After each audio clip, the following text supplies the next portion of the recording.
honorary knight. You're still here? Is it that obvious? Huh? But Vark is coming back. The situation in Nakrai is stable. Surely things are looking up. True. From what you and Lowen have told me, the expedition has indeed accomplished its strategic objectives. It seems that Mondstadt no longer faces any threat from the perils of the North, be they the Wild Hunt or the Doctor. And yet, for some reason, I can't help but recall something the Grandmaster said to me before he left. If I don't make it back from this expedition, you'll have to assume the mantle of Grand Master of the Knights of Favonius. If it comes to that, remember to train the next Knight of Boreas in my stead. I've planted some promising seeds in Mondstadt, but they still need time to grow. Some have yet to master the art of social interaction. Some don't yet understand that they too need protecting. And some, well, some might not even want to be a knight yet. What's wrong? Well, there's no need to frown. I'm going on an expedition, not marching to my death. This is all just a contingency plan in the event that I'm unable to return. Until I return, I leave them in your care. The lineage of the Knights of Boreas has nearly been extinguished twice in Mondstadt's history. The first wandering knight to claim the title arrived in Mondstadt 1,000 years ago, along with his wolf companion. He was as free as the wind.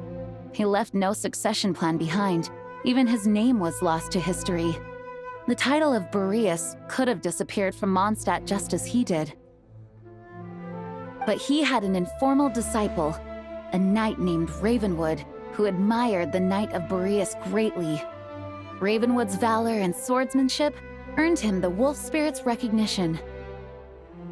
When the old aristocracy tried to regain power, Ravenwood came once more to Mondstadt's defense. From then on, the title of Knight of Boreas was passed down from generation to generation within the Knights of Favonius. Wolf spirit? You mean that big blue wolf in Wolfenden? Correct.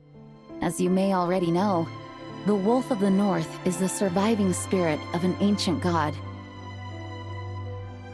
And the Knight of Boreas serves as an intermediary between him and humanity.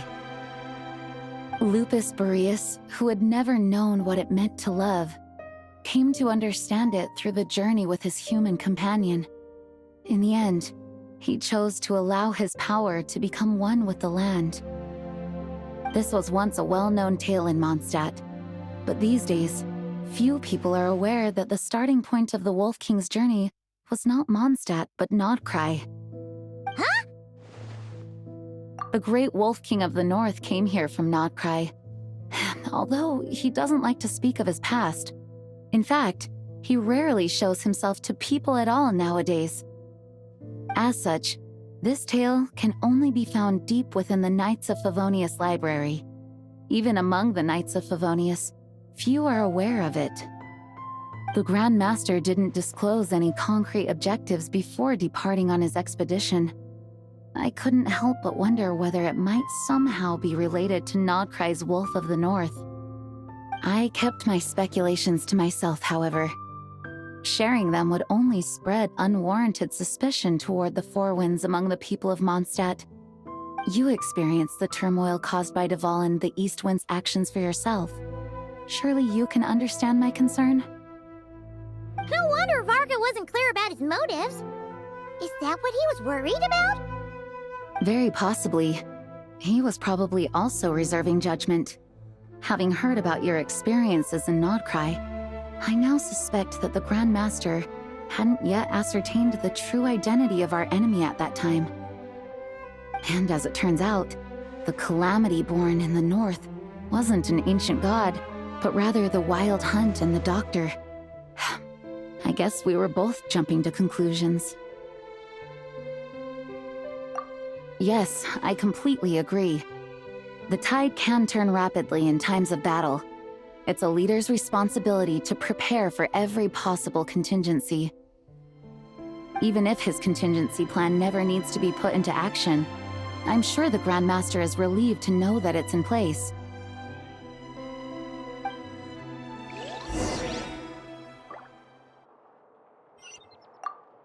Thank you for being such a patient listener.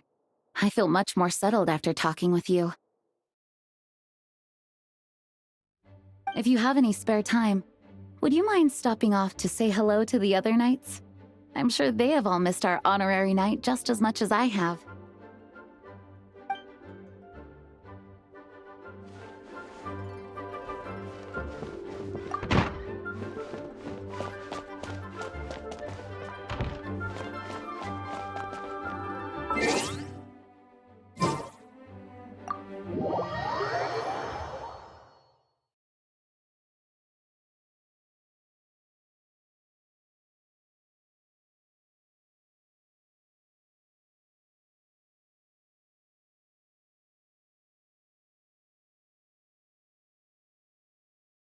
That turned into a pretty long conversation, huh?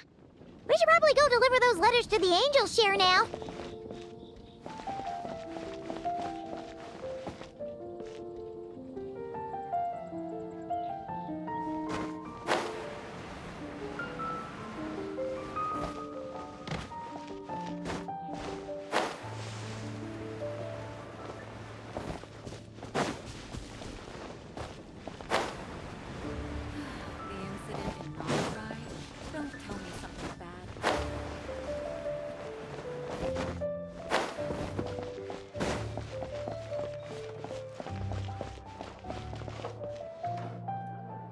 If I take a back alley.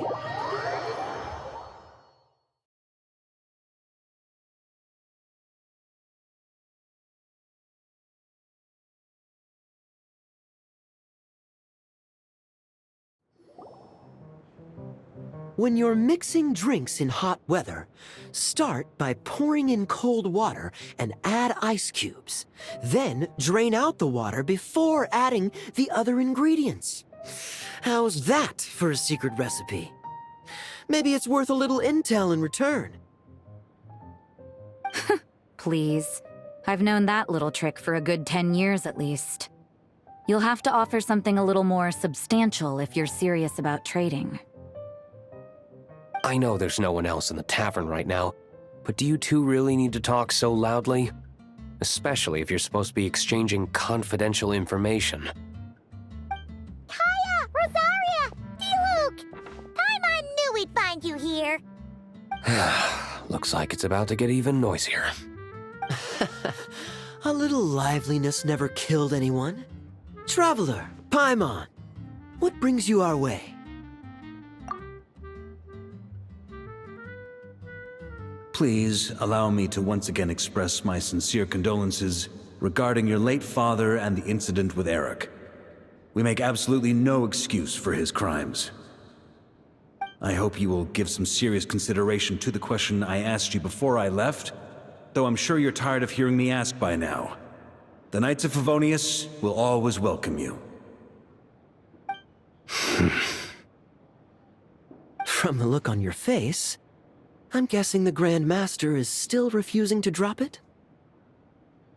He nags like an old man. It's hardly surprising. Huh? Drop what? What's this about? Nothing, really. Before leaving on the expedition, Varka came here to chat with me over a drink. I failed to avoid him. He, asked me if I'd consider rejoining the Knights of Favonius, and I declined. He expressed his regret about everything that happened, and asked me to reconsider. That's all there is to it. Yeah, right. Sounds like you skipped a lot of details. There's clearly more to it. Whatever details I chose to omit are in the past. Dragging them back up now serves no purpose. You say that now, but back then, you couldn't let it go.